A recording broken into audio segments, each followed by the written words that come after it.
Hello everybody, this is Art, and today we're going to go through the 11th video on the introduction of Maya. And in this video we're going to talk a little bit on how we can manipulate and move components while we first control the pivot point and we move the pivot point while using snapping, but also how we can rotate the pivot point so we can snap it in different parts of the model to have a little bit more control. So, in a summary, we're going to be working on, alright, so how can we snap the pivot point? How can we rotate the pivot point and put it into places? In the very end of this video, I will show you the next exercise on what to do, which is essentially the manipulation on different component pieces on a telescope. So we're going to have a comparison on the telescope of what it's meant to look like, and then the broken telescope, and we have to try to match it while moving and rotating a lot of these components. So so before we even commence, I just wanted to explain something. So going back to the lesson 6 and lesson 7, which is all about moving the pivot point, but also using snapping with vertices and the grid. If you hold down, so let's say that we go move, press the W button, and then you hold down D. This enables you to move the pivot point. And then if you hold down V, it enables you to snap to the pivot point of those vertices. So this is going to be very, very important for this video. If you are not sure what I'm talking about, just have a bit of a refresher, or maybe just go to lesson 6 and lesson 7. And I think it's a requirement to do those two videos first, and then we can continue. Alright, so the first thing that we need to do is we are going to go inside of the channel attributes. We're going to turn off that layer, and we're going to select the last one here. And this video should be relatively simple because it's just about me explaining how to snap the vertices and how to move this. And I might show as well a couple of new modeling procedures, which is one of them is called Weld vertices, and also Weld vertices in the center. So if we go to this object here, we got a scenario here that perhaps imagine that we have to fix this model, and we want to make sure that we are snapping that face there on the top there of that object. So in order to do that, we're going to go first to the face, mode component, and you could perhaps do this manually but let's say that you missed that a little bit by accident, and you want to make sure that you're snapping that to the same height as this face is up here. So what you can do is, now that I've got that face selected, you can just hold down V, and what that's going to do, it's going to pick those vertices around there, and you should be able to just snap that very, very easily. However, if for whatever reason, say that you wanted to also snap these, what's going to happen is the pivot point is going to center around that selection. And so if I wanted to move all of those faces together, it's going to be very hard to snap correctly. So the first step you can do is you move the pivot point, and then after that you snap while you move the pivot point. So you hold down D first, and while you're holding down D, then you hold down V to say, alright, so for that component selection, I'm going to move the pivot point like here, for example, and then you let D go. And now that I don't have D selected anymore, now I can move that to go up here. Okay.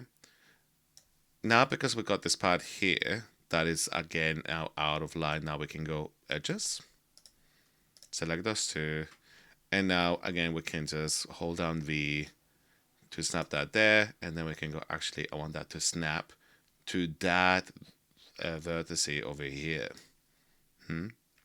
This is a very, very common modeling procedure if you want to fix models. However, you just have to pay attention just by doing this. It doesn't necessarily mean that that face now is being welded, so you're still going to have an open gap. So you need to do an additional step where you select those vertices around there. So you make a little box selection like that, and then you weld those together. So here where it says vertices, and in order to see that stuff in here, you go display, heads up display, heads up display, and then you have poly count. There's an actual website called Polycount. You should check it out, by the way, one day. And it shows in there that there is 2 vertices selected.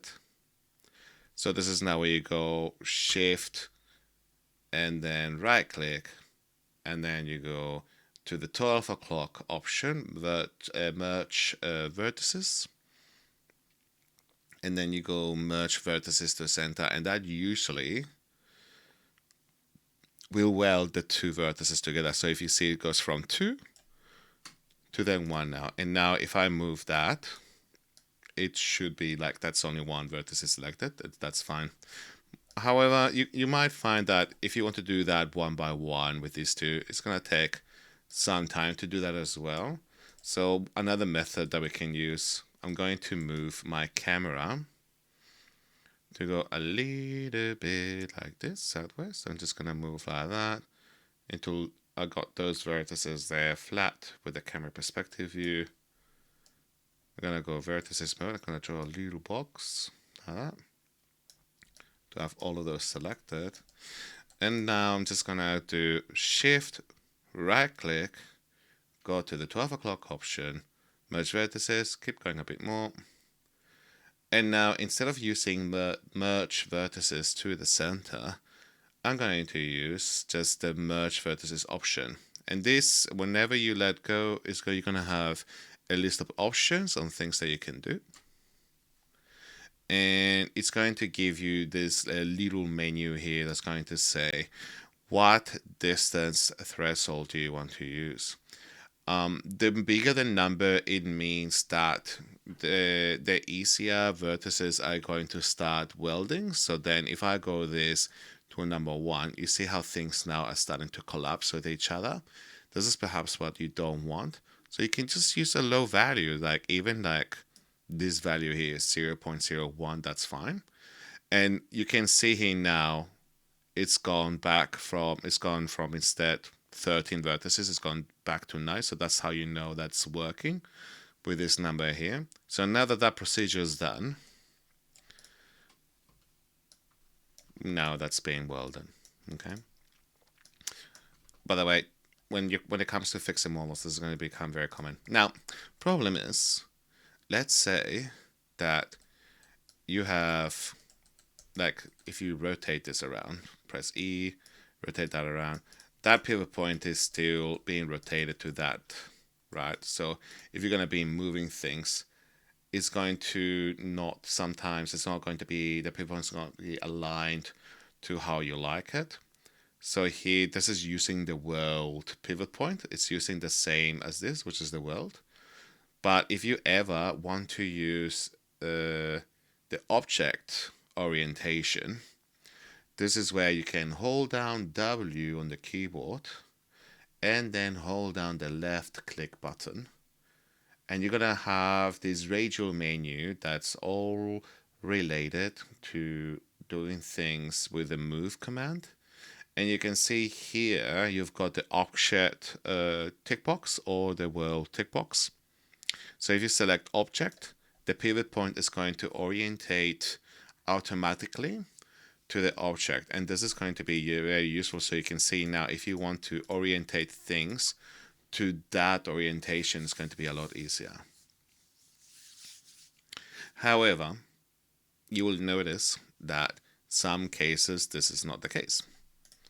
As an example, we have this box here.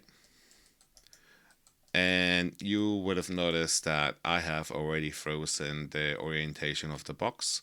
So if I exit the Pro mode for a second, you will see here that I've already frozen the transforms. So it's all being kukuluku, like it's just gone back to the world position. So if I try to orientate this face here by hand, I could maybe try to move it like this, go to this angle, be like, okay, is this straight enough?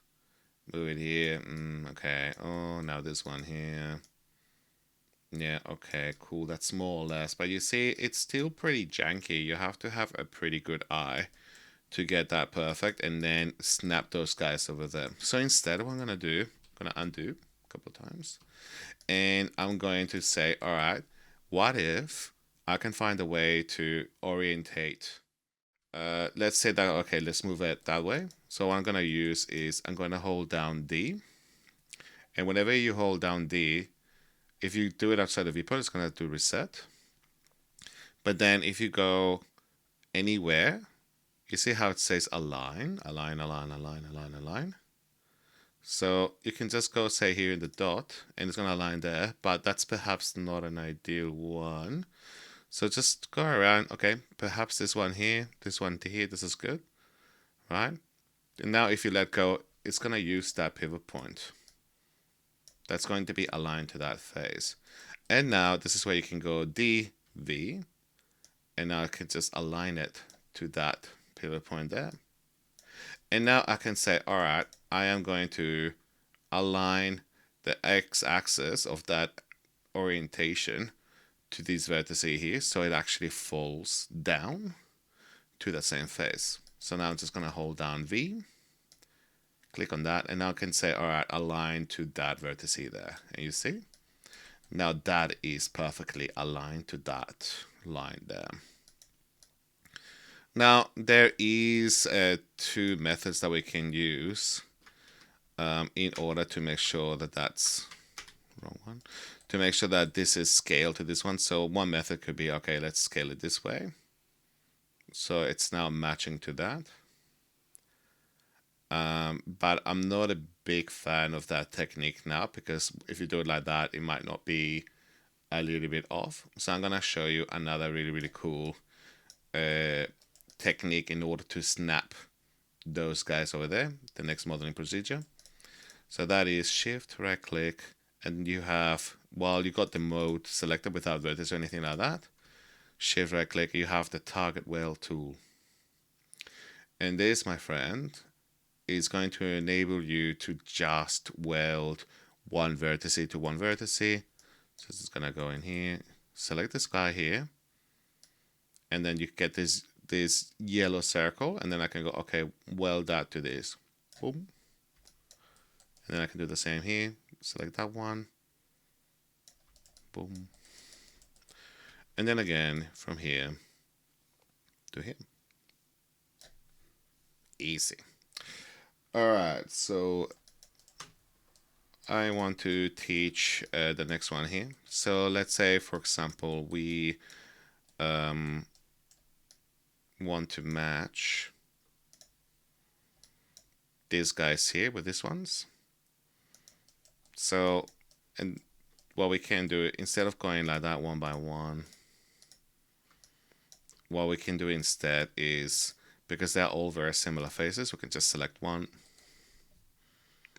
Then we go select similar.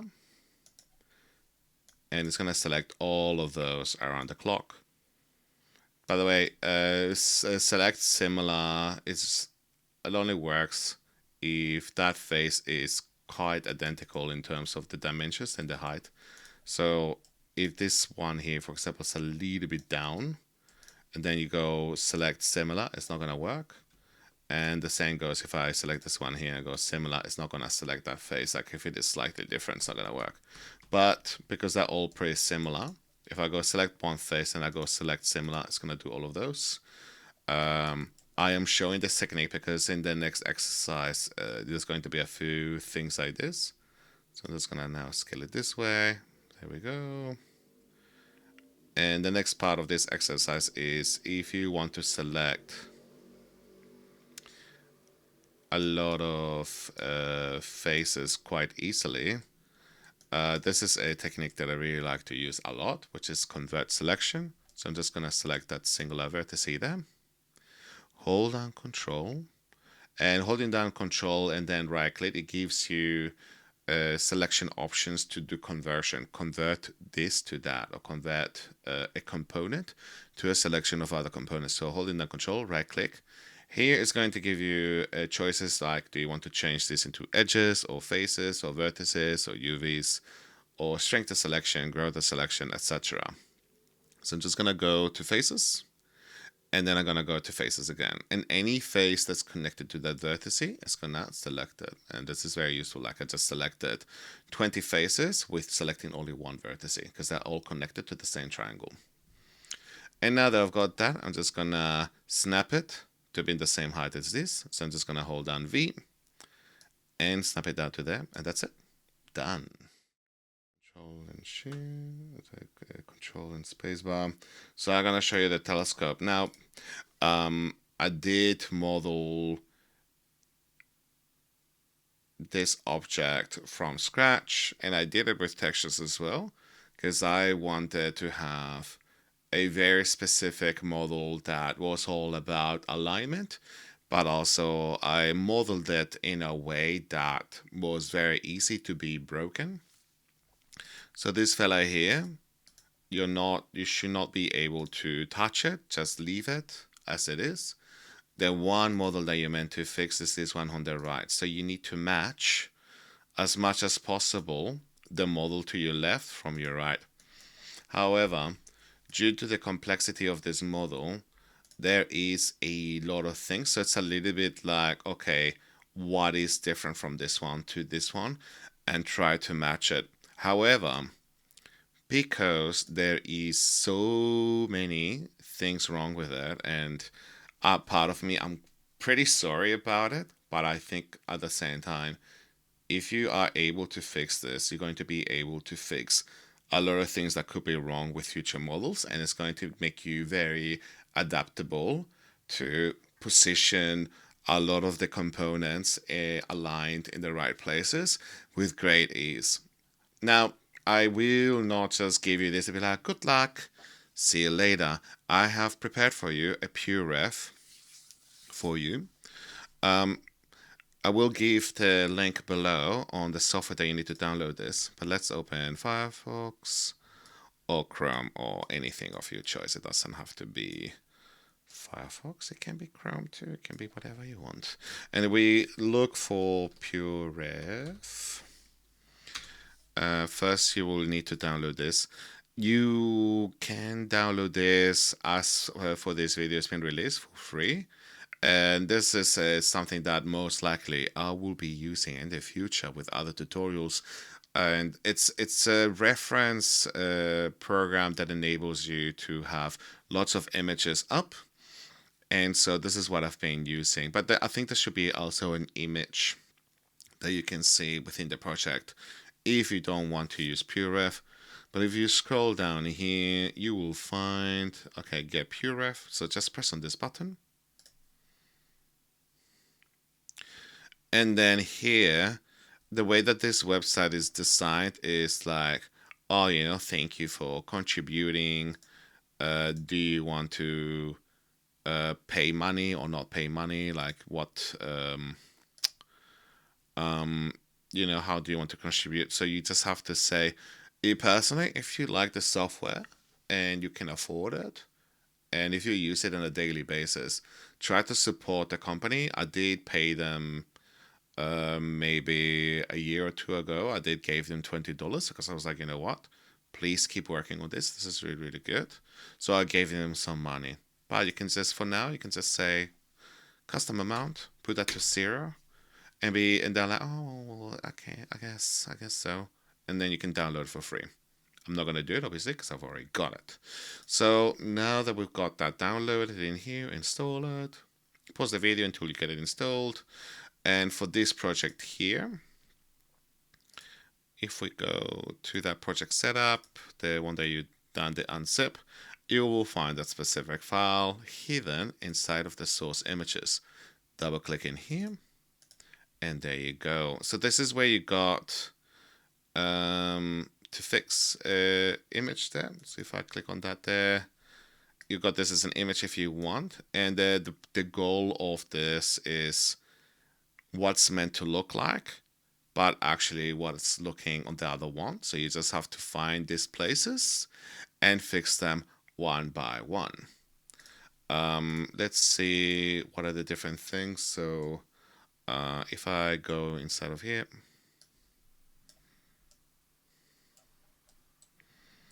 okay. So I have put it with the top part, the legs, and then the lens here as well. But, you know, let's say, for example, cool. So this one is correct and this one is wrong. So you can put this in another monitor on the side. All right, cool. So let's make this a little bit smaller. I will do with this video in the next video, but I also want to give you an opportunity to do it yourselves. So I'm just going to go in here, see where that's wrong. Oh, that's what's meant to look like. Okay, I'm going to go in here and just fix that. Okay, so how do I do it?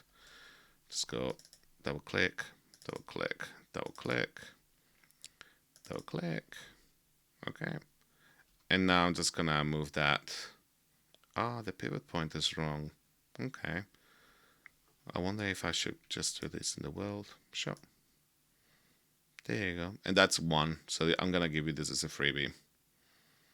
All right, have fun, and yeah, just it's not a super requirement to do this, but you'll be surprised. Like at least, like for example, this one here is going to be kind of interesting to fix.